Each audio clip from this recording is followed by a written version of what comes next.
ये आज की आवश्यकता है। देश के यशस्वी प्रधानमंत्री नरेंद्र मोदी जी के नेतृत्व में आप देख रहे हैं कि हर क्षेत्र में हमारा भारत आगे बढ़ रहा है और हम कह सकते हैं कि विकसित भारत 2047 विकसित भारत 2047 के लगातार आप देख रहे हैं कि हर क्षेत्र में प्रधानमंत्री जी के नेतृत्व में हमारा देश आगे बढ़ रहा है।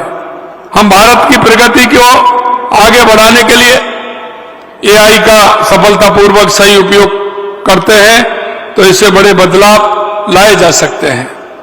उन्होंने स्पष्ट किया है कि एआई केवल एक तकनीकी नहीं, ये 21वीं सदी में राष्ट्रीय शक्ति और समृद्धि का आधार है।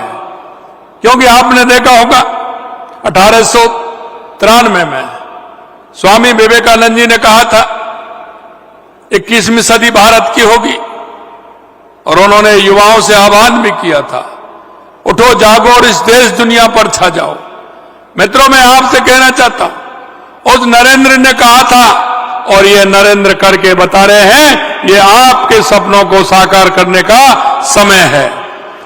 और इसलिए मैं युवाओं से कहता हूं कि आप आगे आइए।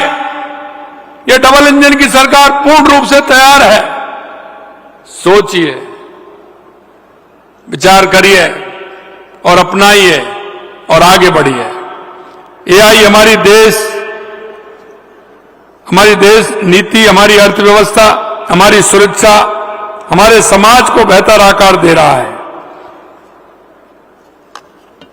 एआई इस सदी में मानवता के लिए एक नया कोड, एक नई भाषा लिख रहा है। प्रधानमंत्री जी का विजन है कि भारत केवल एआई का उपभोक्ता ना बने बल्कि एआई का एक प्रमुख निर्माता और निर्यातक भी बने। साथियों, प्रदेश में तकनीकी स्टार्टअप का एक बेहतर इकोसिस्टम विकसित करने के लिए हमारी सरकार भी अनेक स्तरों पर प्रयास कर रही है।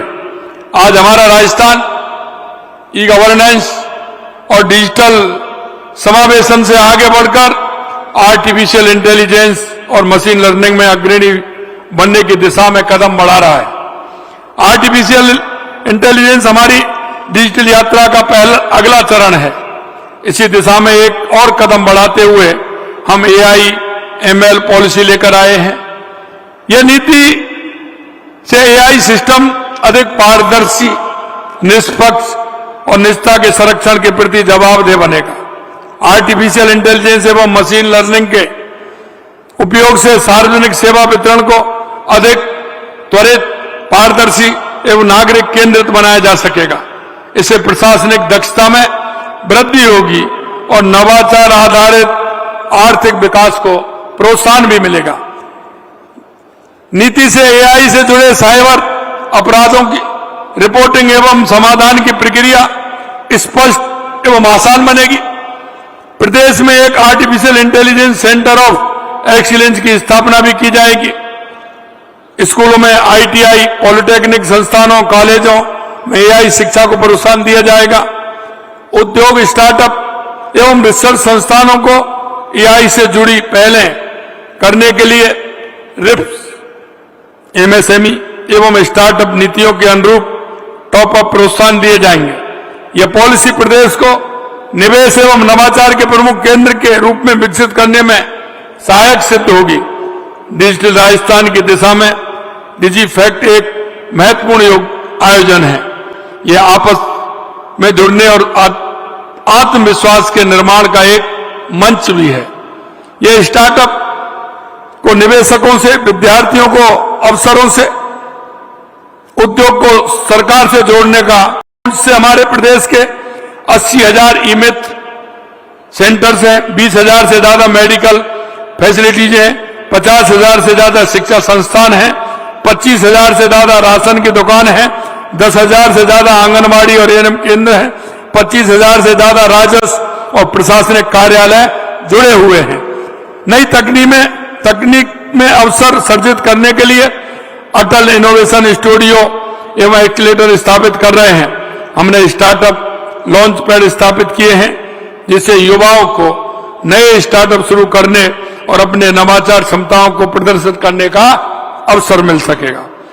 स्टार्टअप फाउंडर और युवाओं के कौशल संवर्धन के लिए learn earn and progress leap programme शुरू कर दिया गया है।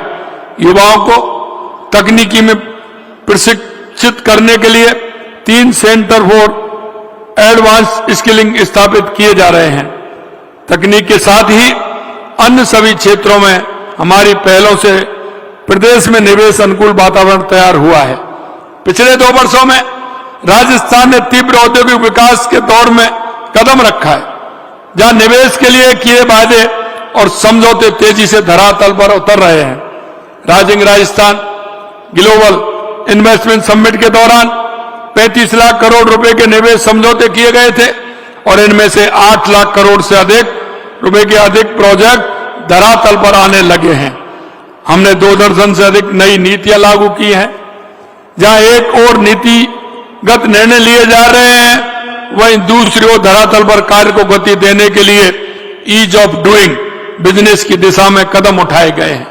मित्रों, मैं कहना चाहता हूं कि राजस्थान में बहुत बड़ी संभावना है और उन संभावनाओं को देखते हुए मैं कहता हूं कि अब राजस्थान अभी बहुत आवश्यकता है और हमें उस आवश्यकता को देखते हुए हम राजस्थान के युवाओं से आह्वान करना चाहते हैं कि आप किसी भी क्षेत्र में आइए, क्योंकि हम रोजगार सृजन की बात करते हैं। हमने राजस्थान के अंदर रोजगार सृजन करने में सरकारी नौकरियों में हमने कहा था, हमने 92,000 नियुक्ति पत्र दिए। हमारी अभी 30,000 नियुक्ति हम देने वाले हैं और आगे 1,56,000 नियुक्तियां हमारी आ रही हैं, जो चल रही हैं, लगातार प्रोसेस में हैं और आगे भी आने वाली हैं। हमने प्राइवेट क्षेत्र में लगभग 2.5 लाख हमने रोजगार देने का काम किया है। मैं आपसे कहना चाहता हूं कि आप रोजगार के अवसर तो तलाशें, लेकिन मैं कहना चाहता हूं इसके माध्यम से आप रोजगार लेने वाले नहीं, आपको रोजगार देने वाले बनना है। इसलिए हम हर क्षेत्र में काम कर रहे हैं। टॉप अचीवर स्टेट के तौर पर पहचान हमें मिली है। राजस्थान अपने ऑनलाइन पोर्टल राजनिवेश के कारण राजनिवेश पोर्टल अब 19 विभागों से संबंधित 170 अनुमतियां समयबद्ध रूप से दिलवा रहा है। GIS, west industrial infrastructure mapping, digital land bank, e auction mechanism, मजबूत सिंगल विंडो सिस्टम ने राजस्थान में उद्योग और व्यापार को बहुत आसान बना दिया है। गत 2 वर्षों में प्रदेश में इंफ्रास्ट्रक्चर डेवलपमेंट का काम तेजी से बढ़ा है। 1,577 हेक्टेयर में जोधपुर पाली मारवाड़ इंडस्ट्री एरिया विकसित किया गया है तथा खुसखेड़ा व्यवहारी निवराना उद्योग क्षेत्र में 558 हेक्टेयर में विकसित किया जा रहा है। हमारा राज्य में सभी सेक्टर्स में तेजी से आगे बढ़ रहा है। हमारे इन प्रयासों में देश प्रदेश के उद्यमियों के साथ ही प्रवासी भाई बहनों ने भी गहरा विश्वास जताया है। और मैं कह सकता हूं, जो प्रवासी राजस्थानी भाई बहन हैं, वो देश में भी रहते हैं या दुनिया में रहते हैं, उनका सहयोग पूरी तरह से हमारे राजस्थान को मिल रहा है। मैं उनसे भी आह्वान करना चाहता हूं कि आपका जो सहयोग मिल रहा है निश्चित रूप से राजस्थान के विकास में बहुत बड़ा योगदान देगा। कर्म भूमि से मातृभूमि जो कार्यक्रम हमारा हो रहा है, उसमें लगातार उनका सहयोग हमें मिल रहा है। मैं देख रहा हूं कि यहां भी हमारे प्रवासी राजस्थान बंधु विराजमान होंगे। मैं उनसे भी आह्वान करना चाहता हूं, आइए आप राजस्थान की मिट्टी से जुड़िए। हमने प्रवासी भाई बहनों के राजस्थान से जुड़ाव को मजबूत करने के लिए अनेक पहल की हैं। हमने उन्हें एक मंच पर लाने के लिए हाल में प्रवासी राजस्थानी दिवस का आयोजन किया। प्रवासी राजस्थानी के लिए राष्ट्रीय और अंतर्राष्ट्रीय प्रवासी राजस्थानी मामला विभाग का गठन भी हमने किया है। हमने प्रवासी राजस्थानी नीति तैयार की है, जिससे मेरे प्रवासी राजस्थानी भाई बहनों को सम्मान, पहचान, आसान निवेश सुविधा, सहयोग और अपनी मातृभूमि के विकास में भाग लेने का ठोस रोड मैप मिल सकेगा। मेरे भाइयों, प्रवासियों समेत सभी निवेशकों के लिए आज राजस्थान निवेश का एक प्रमुख स्थान बन रहा है। साथियों, हम सब जानते हैं कि राजस्थान देश और दुनिया के सबसे बड़े और दिग्गज उद्यमियों की जन्मस्थली भी रहा है, क्योंकि आप देखते हैं अगर हर तीसरा उद्योगपति देखेंगे तो वो कहीं ना कहीं राजस्थान से जुड़ा हुआ होगा।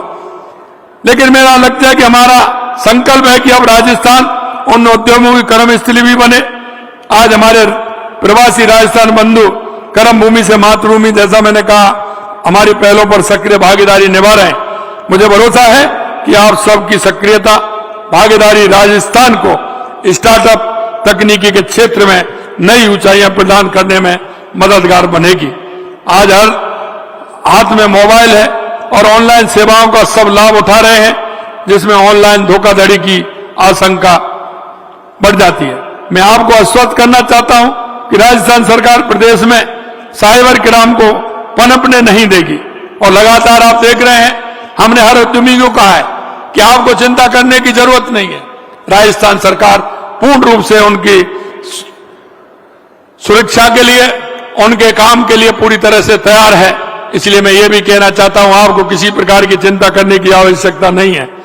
मैंने युवाओं से आह्वान भी किया है कि जो नए स्टार्टअप बना रहे हैं, नए इनोवेशन कर रहे हैं, हमने कहा है कि महीने में एक दिन ऐसे युवाओं से हम बात करेंगे और उनको चिन्हित करके उनको बुलाएंगे और उनकी बात सुन करके उनको आगे बढ़ाने का काम करेंगे। यह भी हमने निर्णय लिया है। हमने ऑपरेशन एंटीवायरस चलाकर इन असाधारण तत्वों को जेल पहुंचाने का काम भी किया।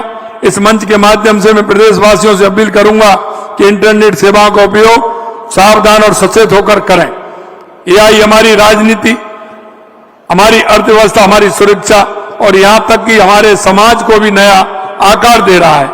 एआई इस सदी में मानवता के लिए कोड लिख रहा है।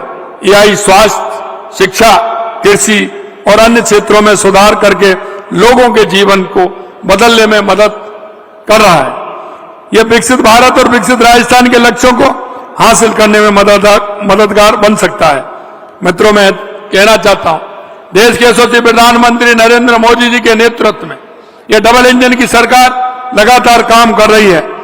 और मैं ये भी कहना चाहता हूं, ऐसा करने के लिए हमें संसाधन और प्रतिभाओं को एकजुट करना भी होगा और हमें यह भी सुनिश्चित करना होगा कि प्रौद्योगिकी स्थानीय परिस्थिति तंत्र में गहराई से समाहित हो ताकि वो प्रभावी और उपयोगी हो सके।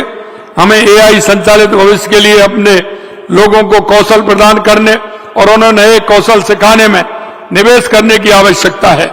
मैं आप सभी को संभावनाओं से भरे उभरते क्षेत्र में भागीदार बनने के लिए राजस्थान में आमंत्रित करता हूं और अंत में यह विश्वास भी दिलाता हूं कि आप पूर्ण रूप से निश्चिंत रहें। हमारी सरकार पूर्ण रूप से आपके सहयोग के लिए तैयार है, आपके हर काम के लिए तैयार है। राजस्थान में, जैसा मैंने कहा, बहुत बड़ी हर क्षेत्र में गुंजाइश है। आप आइए और अपने क्षेत्र में आकर के काम करिए। इतना ही मुझे कहना है। आप सभी इस एआई कॉन्फ्रेंस में पधारे हैं, आप सभी के लिए पुनः मैं बहुत बहुत धन्यवाद देता हूं। मंच पर आए हुए हमारे केंद्रीय राज्य मंत्री साहब जितिन जी को भी धन्यवाद देता हूं और अश्विनी वैष्णव जी हमारे बीसी के माध्यम से जुड़े, उनको भी धन्यवाद देता हूं। आप सभी को बहुत बहुत धन्यवाद। पधारो हमारे देश। जय हिंद, जय भारत, जय राजस्थान।